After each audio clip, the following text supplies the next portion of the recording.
casino on the Las Vegas Strip was a job full of thrills and chaos. But what most people didn't see was the eerie, unsettling side that came alive when the crowds thinned out. I worked as a security guard, and my shifts often ran late into the night. One of the few respites during these graveyard hours was the employee cafeteria, hidden away from the neon lights and glamour of the casino floor. The cafeteria was a nondescript room tucked in the basement, accessible only by a service elevator. It was meant to be a place of solace, a quiet corner where we could grab a bite and recharge. But as I descended into its depths one Tuesday night, the usual hum of camaraderie and clattering cutlery was replaced by a chilling silence. I stepped into the dimly lit room, noting the flickering fluorescent lights that cast an unsettling, stuttering glow over the empty tables. At the far end, behind the counter, stood a new cafeteria worker. She was a tall, gaunt woman with dark, stringy hair and hollow eyes that seemed to pierce through the gloom. "Evening," I said, forcing a casual tone as I approached. "You're new here?" She nodded slowly, her movements almost robotic. "Just started today," she replied, her voice a whisper that sent a shiver down my spine. I grabbed a tray and began to survey the food options. Everything looked the same as always: overcooked pasta, rubbery chicken, and a variety of uninspired sides. But tonight, something felt off. The air was heavy with a strange metallic scent, and the shadows seemed to cling to the corners of the room. As I picked out a few items, the new worker watched me intently, her eyes never leaving my face. "Enjoy your meal," she said, her lips curling into a smile that felt more like a grimace. I sat down at my usual table, the one by the vending machines, and tried to shake off the uneasy feeling. The cafeteria was eerily empty, save for a couple of custodians chatting quietly in the corner. I took a bite of the pasta, but the taste was off. Bland, yet somehow revolting, as if the food had absorbed the oppressive atmosphere of the room. Midway through my meal, I noticed something odd. The vending machines, usually stocked with an assortment of snacks and drinks, were filled with unfamiliar items. The packaging was strange, with labels in a language I couldn't recognize. One particular item caught my eye, a bright red packet with an image of a distorted face, the eyes wide with terror. Curiosity got the better of me, and I walked over to inspect it. As I reached out to touch the packet, the cafeteria worker's voice cut through the silence. "I wouldn't do that if I were you." I turned to see her standing behind the counter, her eyes locked onto mine. "Why not?" I asked, trying to keep my voice steady. "Some things are better left alone," she replied cryptically. I returned to my table, unease gnawing at my insides. The custodians had left, and I was now alone with the strange worker. I tried to focus on my food, but the oddities of the room kept pulling my attention.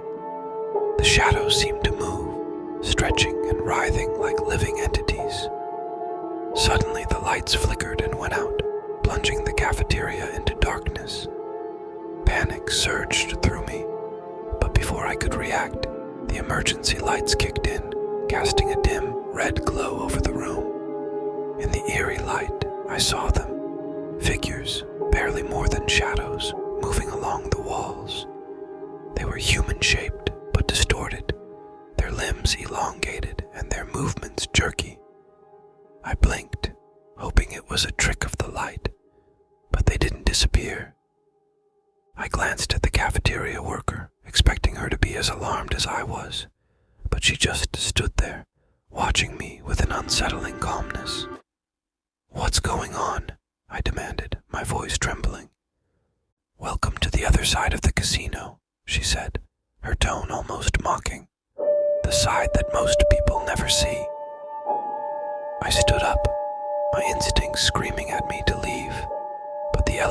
was out of sight, beyond the growing shadows. The figures were drawing closer, their features becoming clearer. They had faces, twisted in expressions of pain and fear, their eyes hollow and black. "What are they?"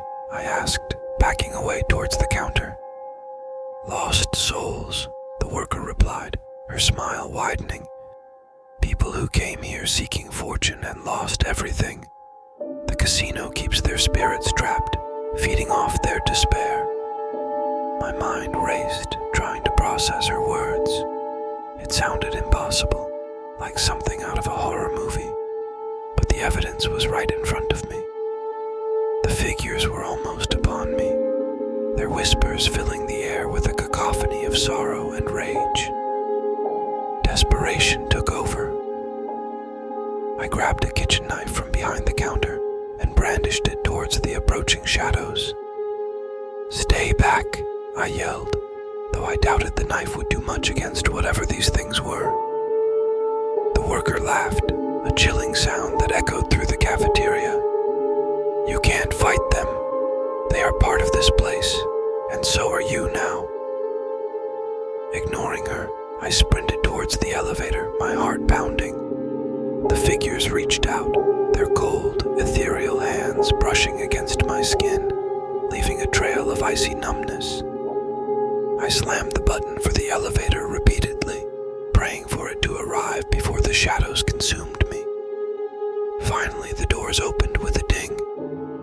I threw myself inside and hit the button for the main floor, the doors closing just as the figures reached the threshold. I collapsed against the wall, gasping for breath, the red emergency light casting a sinister glow inside the small space. When the elevator doors opened on the main floor, the bright lights and noise of the casino hit me like a tidal wave. I stumbled out, disoriented and trembling, drawing concerned looks from a few patrons. I made my way to the security office where Tom was sitting, reviewing some footage. "Alex, you look like you've seen a ghost," he said, half-jokingly. "You could say that," I muttered, still trying to steady my nerves. I recounted what had happened, expecting him to laugh it off, but his expression grew serious. "We've had reports like this before," he said quietly, "but no one ever believes them. They think it's just the stress of the job, the late hours. But I've heard enough stories to know there's something wrong with that cafeteria." "Then why don't we shut it down?" I asked, my voice rising in panic. Tom shook his head. "It's not that simple. The casino, it has a way of keeping things hidden, and those who try to expose it don't last long." I couldn't bring myself to return to the cafeteria. I requested a transfer to the day shift, but the memory of that night never left me. The casino's bright lights and cheerful facade now seemed like a thin veil over something dark and malevolent. Every now and then, I would catch a glimpse of a shadow out of the corner of my eye, or hear a faint whisper in the quiet moments of the night.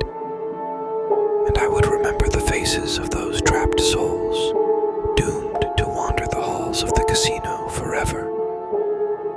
The Las Vegas Strip continued to glitter and hum with life, a beacon of dreams and desires. But I knew the truth, that beneath its glamorous surface lay a darkness that fed